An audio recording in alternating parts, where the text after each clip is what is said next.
อบคุณมากวันนี้มาหมดจูเอาขุนหนุนตั้งสายวันไม่คันคัดจะหาข้าวยามเสียเย็น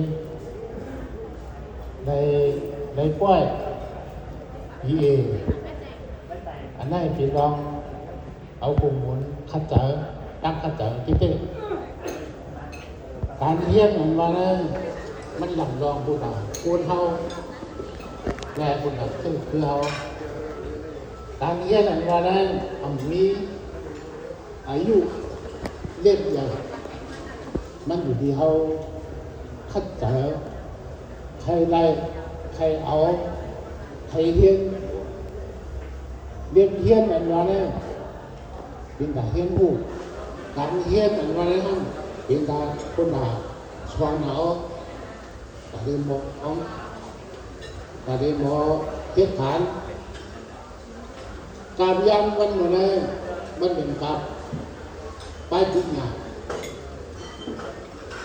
ก็มีปัญญามีตั้งหูเข้าถึงวงบนนั่นก็เหมือนเข้าขานาเรียก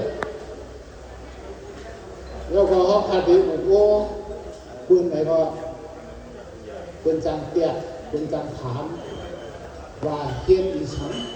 จุดอีสังน้ำตัดมือเหลียวได้เพื่อนเอาฝังเทียนนี่เลยเตี้ยตั้งหูกันวันไหนเลยเจ้าหลวงเขาสายวันนั้นเนี่ยถ้าจะเฮียนขาดต้องพูดว่าขาดปุ๊กแต่มันเฮียนในอะไรของปีน่ะนะขาดปุ๊กแต่มันหายกว่าแล้ววันเสาร์ที่ไหนเนี่ยหวังว่ามีการสำคัญ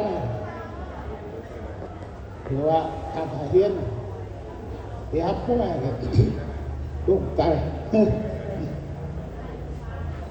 คนไหนได้แล้วชูเจ้ามาเปลี่ยนปฏิทินนั่นก็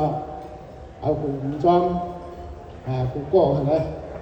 เอาครับเดี๋ยวในก่อนนั้นนาใครก็ดีใครถ้าเจอการเทียนใครใช้ว่าเราเป็นตัวอย่างเทียนในขุนโก้ครับเทียนในขุนโก้เอาครับมาชมกัน